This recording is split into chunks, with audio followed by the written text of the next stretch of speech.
Hi everyone, I'm Martha Kalin, and today, as I'm recording this, is the last day of National Poetry Month.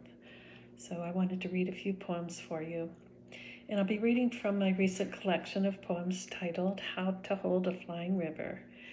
And it was awarded the Terry J. Cox Poetry Award in 2019 and will be coming out from Regal House Publishing in August of this year. So I'll start at the very beginning with a poem called Confluence. A line of moons, swans out of water, a family posed at the scenic overlook.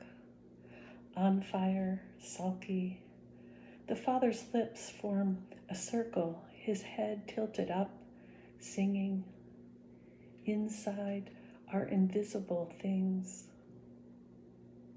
Family is an ocean that will swallow you. The last time driving together through West Virginia, scent of road dust and Alzheimer's, my father spoke of his regrets, and the dark waters parted. Eau de vie, water of life, aged in oak barrels 3 to 100 years. Aromas vary with age. Vanilla, nuts, flowers, slight swirl. Come closer, inhale. Trebbiano, delicate, well-rounded, born of chalky soil and ocean. Meanwhile, there's this.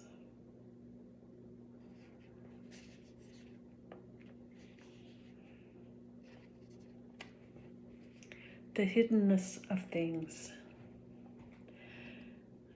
As a child, I thought I could hide like a door inside a closet, far away and close at the same time, could oppose everything and everything would stop. Sometimes at night, behind the veil of crickets and clockwork of trains, I'd see a globe spinning inside my head, hear high notes arc and arc until finally I'd sleep. I look angry in the picture my father took at an overlook on the way to visit my grandparents. 8 hours winding through coal towns, discontent simmering, a crack in the windshield. My sister kept throwing up in weeds by the roadside. My mother turned her head away every time we veered around a curve. What is it that makes us care about someone? In junior high, I wrote a story about being buried alive, and the teacher wouldn't look at me. When my grandmother began not making sense, her fingers would flitter, blue veins traveling her hands, arms, disappearing in distant sleeves.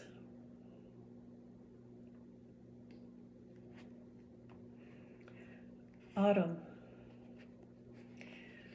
The day turned soft and slow, shorter than in summer, and they stopped what they were doing when her father came home from the plant. A foursome, they pulled aluminum folding chairs onto the patio, easing into crickets, a single rope swinging from the limb of a mulberry. She stood in a leaf pile, watched him lighten with each sweep of the rake, humming, flannel shirt flapping open. Please give me a word for this. The heat of an explosion, molten metal from the chemical factory shredding the dusky sky. A firefly flying erratically, uneasy with its release from inside a jar.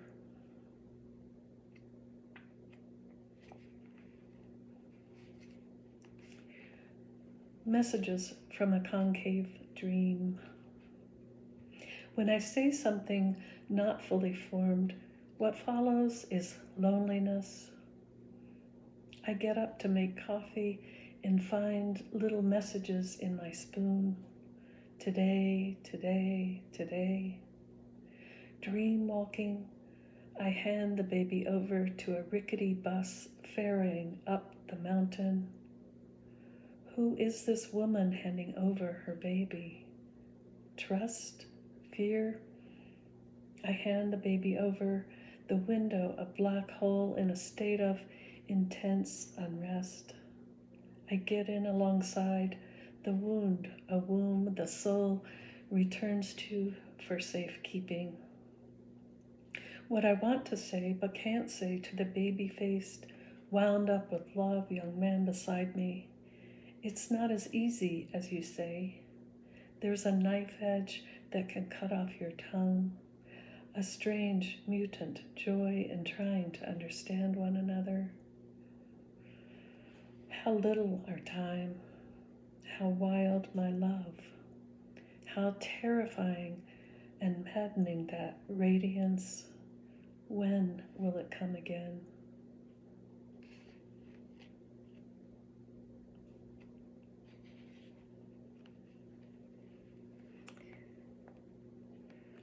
And I'll end with the poem, Train Ride with Hair on Fire. My name is Haley, says the stylist as she swivels my chair, tells me of her train ride from Kansas. So many cows in eastern Colorado. I see a goddess emblazoned on her arm, swirls of indigo and vermilion from shoulder to wrist. She texturizes feathers, sprays me with bergamot, rubs my forehead with the tip of a thumb, glows as she tilts my head back. Oh, eater of stars, how far can one bend?